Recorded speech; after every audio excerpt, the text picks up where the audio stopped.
All right, all right. Welcome everyone to another episode of Unpack This with me, your host, the authentic coach, Gloria Bailey Ray. I'm excited to have you guys here, and we're going to, as usual, we're going to be unpacking some stuff. So, for those of you that are joining me live, good morning, Miss Carolyn. Glad to see you here. Happy New Year to all of you. With that being said, listen, guys. What are we going to talk about today? What are we unpacking? We are unpacking the hidden lessons that we carry. That's right. Lessons that we carry.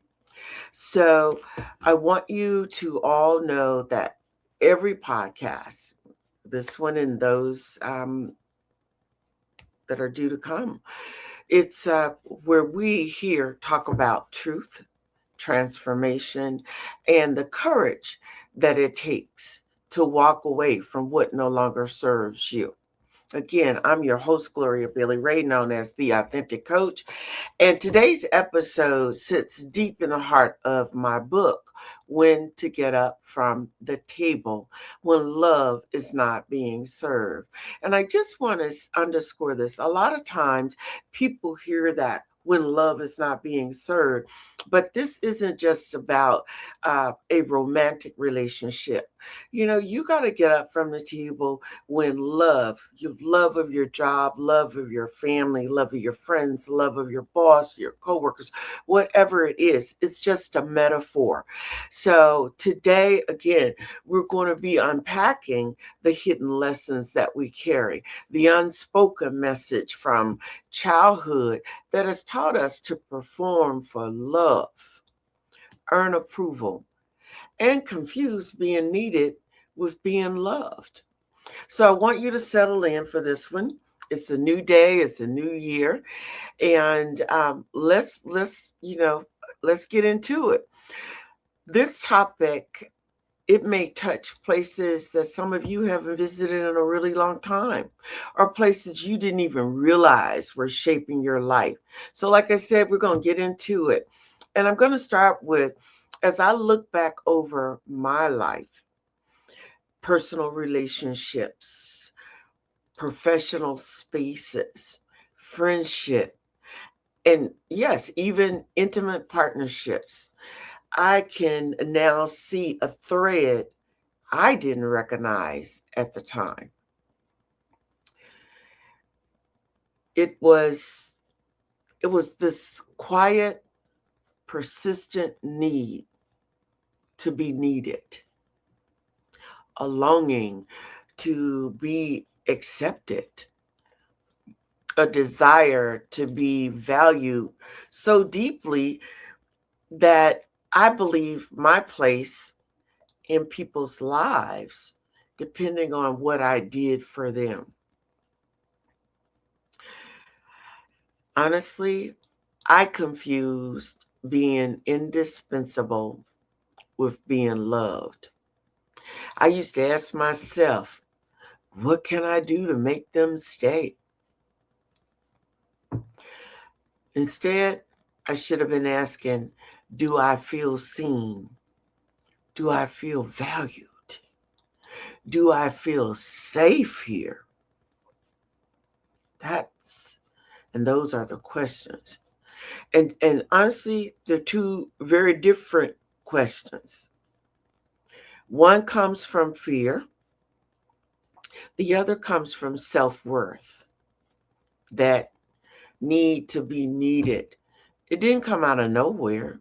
It didn't fall out of the sky. It grew out of invisible lessons. Lessons that were learned in childhood. Lessons about love. Lessons about emotional responsibility. Lessons about being worthy only when you were useful. Maybe you were the child who kept the peace, the helper, the fixer, the emotional anchor. Maybe your safety depended on reading the room before anybody said a word. See, it's those experiences, they shaped us. And for many of us, they turned into lifelong patterns. We become the one who holds everything together. Can I say that? The one everyone leans on. The rescuer, the dependable one, the strong friend. Not because we're broken, but because at one point, being strong, adaptable, and useful, it kept us safe. And once I pulled that thread, everything made sense to me. So, what are some of the invisible lessons that we learned? Well, and by the way, I want to tell you, you're welcome to place your comments in the comment section. I see them, um, and thank you. So keep them coming, you guys. But again, what are some of the lessons that we've learned when love feels conditional in childhood? When affection is tied to performance, behavior, or being good, we learn to earn our place in people's lives. In fact, if you think about it, we overfunction. We anticipate needs before they're spoken. We become the emotional caretaker because that's the role that preserved harmony. Just think about that for a moment. Now, we pick up unspoken survival strategies. And what are some of those strategies? First of all, overgiving, overperforming, people pleasing, shape shifting to meet others' needs, avoiding conflict at all costs. Can any of you relate to that? I know I can. Most definitely I can. I see you, Miss Carolyn. You say you recognize being in agreement, fellowship, and partnership with chaos, dysfunction, and poor decisions. Yeah. And that's the first step of, stepping away from these things that have held us, in a sense, hostage in our life, right? Because as I said, you know what? Avoiding it, conflict at all costs. But let me be clear. These are not character flaws. So don't think that they are, but they are survival skills. And you may say, survival skills? Yeah, they're skills that developed when love was inconsistent, when emotions were unpredictable, when we didn't when we didn't know which version of someone we get. That's how that came into play. But here's the truth. What protected you in childhood can sabotage you in adulthood.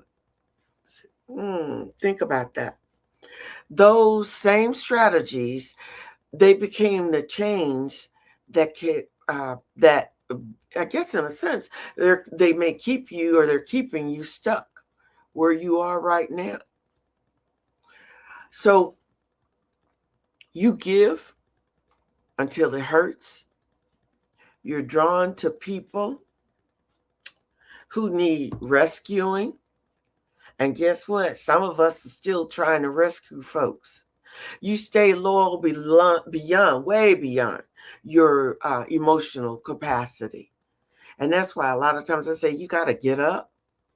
Look, and here's the crazy thing. You apologize for having needs. You feel guilty for wanting reciprocity. You believe you have to earn affection.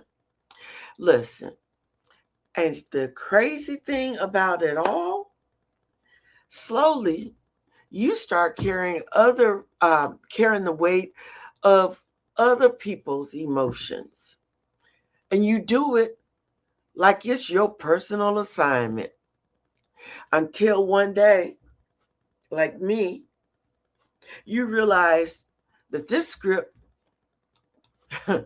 it doesn't belong to you anymore. Just does not. So how does this pattern show up?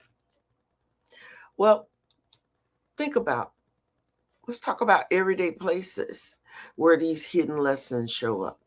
They show up in romantic relationships. Y'all know, some of you stay with people who need you, even if they don't even truly cherish you. You become the emotional therapist, the planner, the fixer. You give, you pour, you stretch. My aha moments for me when I realized you barely receive. In friendships, you're the strong one, the one everybody call in crisis, but they never check on you. The one who shows up but rarely gets shown up for. Y'all relate to that? At work, you over deliver. You take on extra tasks without being asked. And we see that as, that's like our badge of honor. Hey, we're working, we're doing.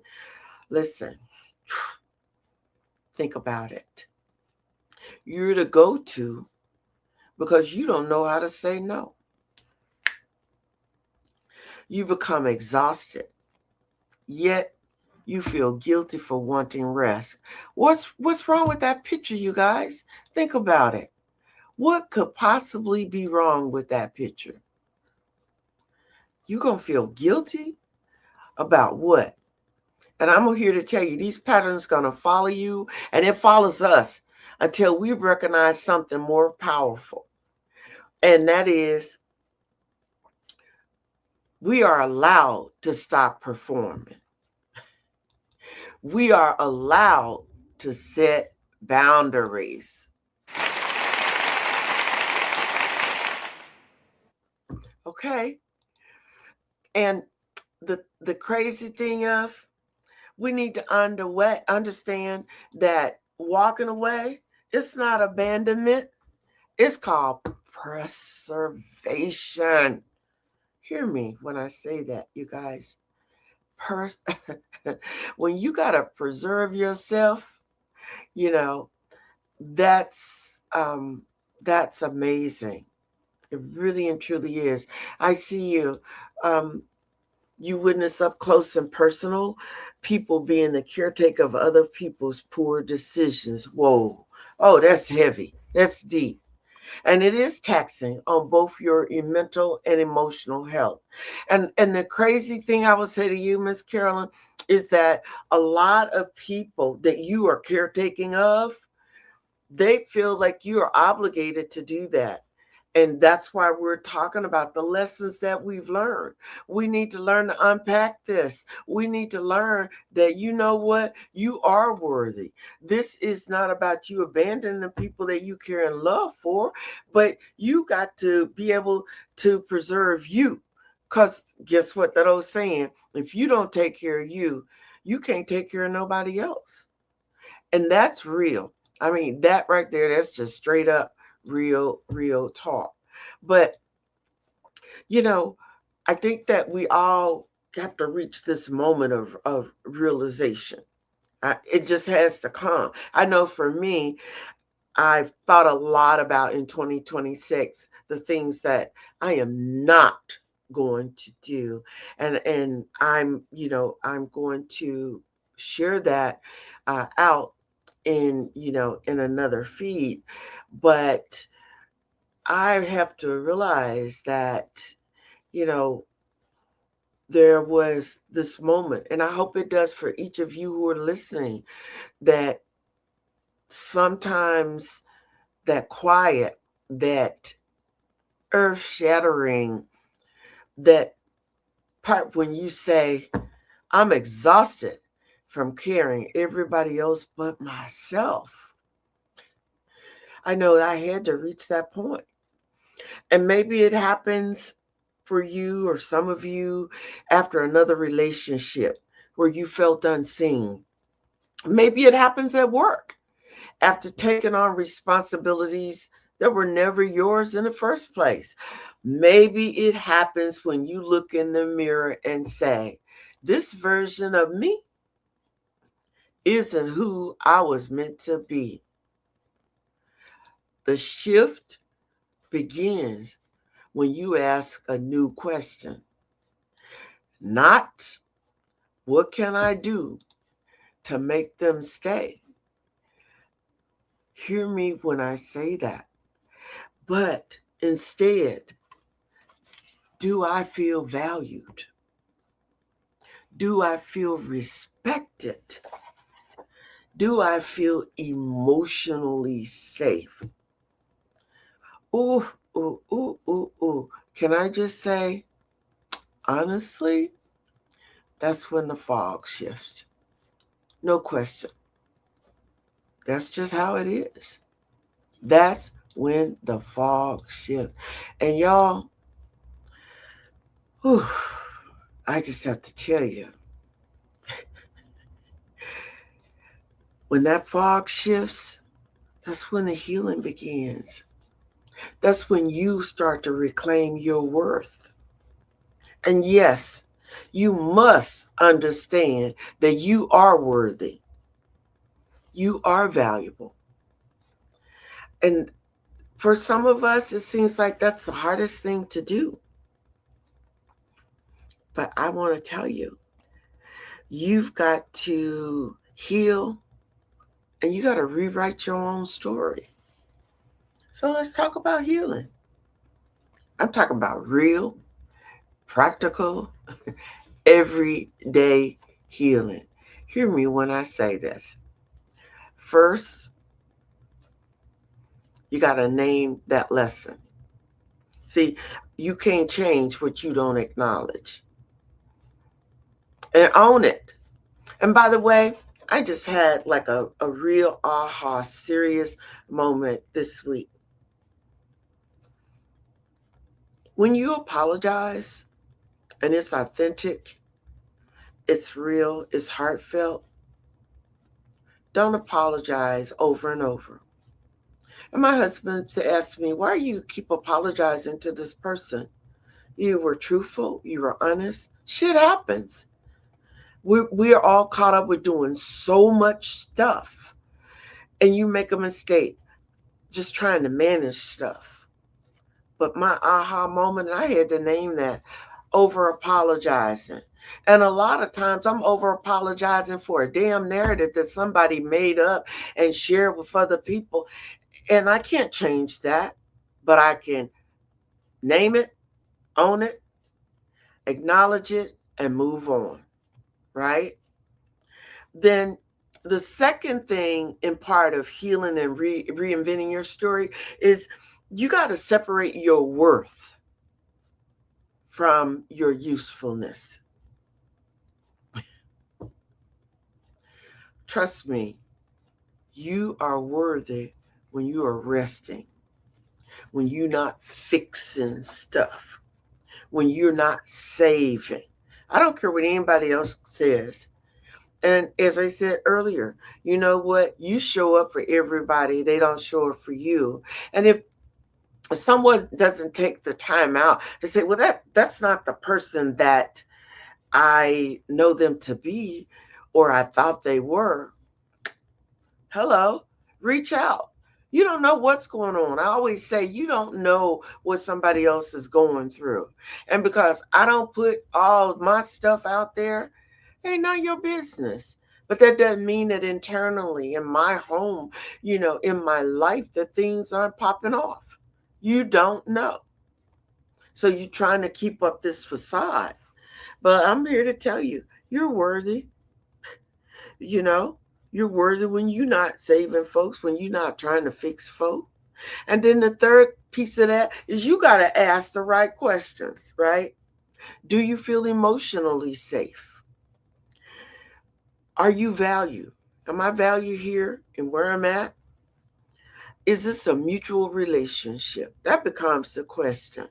You can give and do things for folks. They always forget, the stuff that you did for them just right then. But guess what? You become a bad person. They give a bad name to you. But that's why we are unpacking this. Because guess what? You got to learn to let them. What do I mean by that? You got to let them do them. Let them be them. Let them make the assumption. Let them, tell the false narratives. Let them, until they reach out to you, you can't change any of that. You need to be okay with that.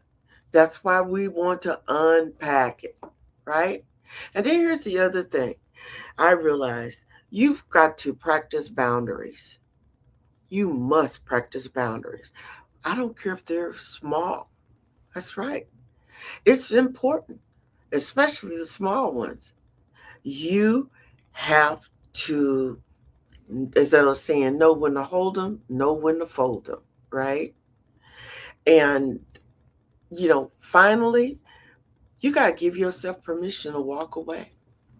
Yep, I said it. Walk away.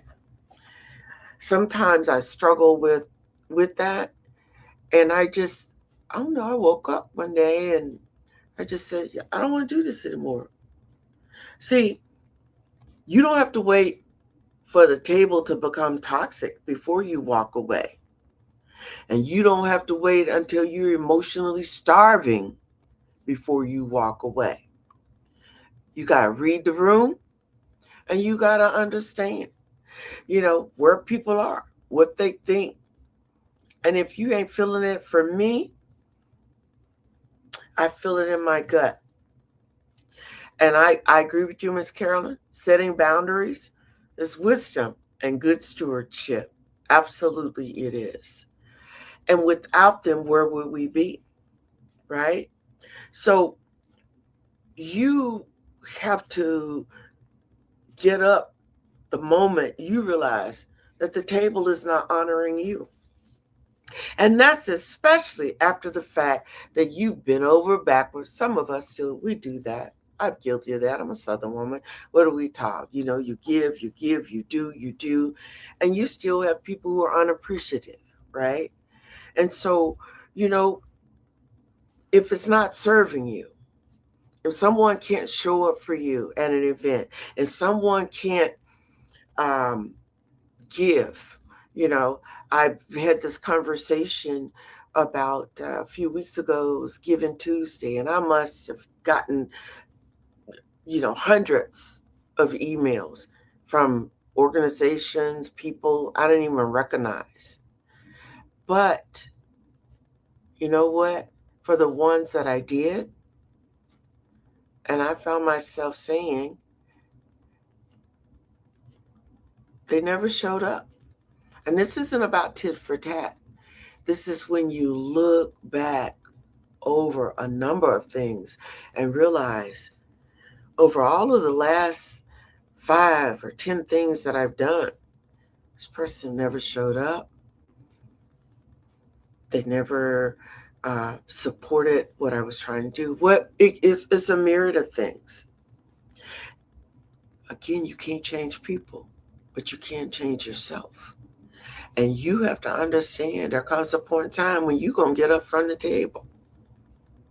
That's why we unpack these things, understanding, where you are. Look, I want to just wrap up today's episode with sitting with the truth. Love is not earned. Love is not negotiated. Love is not, you hear me when I say it, it is not performance. Love should feel like safety. Love should feel like being seen. At the end of the day, love should feel like being valued simply because you exist.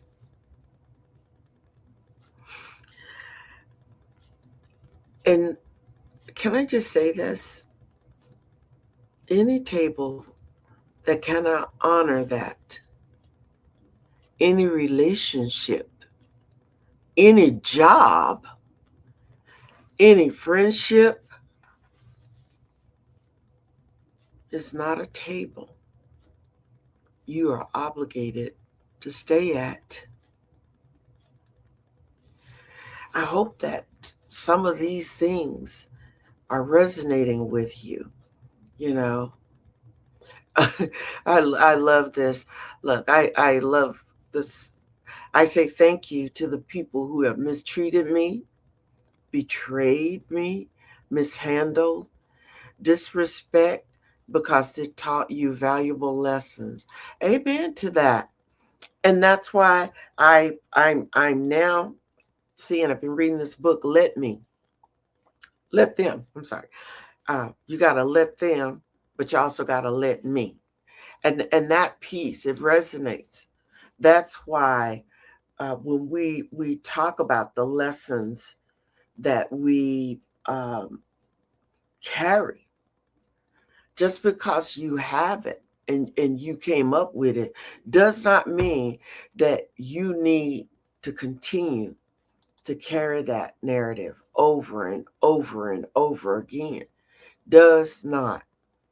And so believe me when I say you need to be okay with getting up from tables. And some of y'all have been at tables for a long time. Uh, I watch people who think because they're seen with this particular person and they keep promoting that person. But what are they doing for you? Y'all, we living in a different day and time and era right now. And at the end of the day, you know, I just want you to understand, if you're sitting at a table, and remember that table could be with friends, with coworkers, with bosses, with jobs, with um, relationships, with family. Listen, if that table isn't honoring you, you're not obligated to be there. So it is my hope that if this episode spoke to you, that you will share with someone who needs a gentle reminder. They are worthy without conditions. So until this time, next week, 11 a.m. Pacific Standard Time. That's 1 p.m. Central Time, 2 p.m. Eastern Time. Share the podcast, you guys. Let's share the love. Let's unpack some stuff that we've been living with for a long time. Remember this, authenticity is your superpower. You need to learn to protect it, to honor it, and to live it. Okay? So, I am, again, Gloria Bailey Ray, the Authentic Coach. I thank you guys so much for being here. I am grateful, humbled, and I know that I am incredibly blessed. So, guys, be well. Enter into 2026 with a new mindset and removing some of those tables that have been in your life. Be well. God bless.